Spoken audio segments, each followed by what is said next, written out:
On our farm in Michigan, we produce many crops, but one of them is hay. We produce hay not only for our own lambs and sheep, but for other farms as well.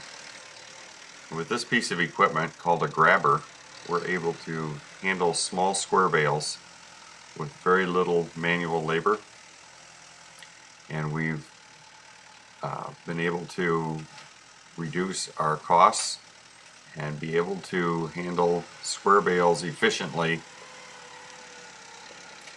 to service our customers and for our own production and feeding of our livestock.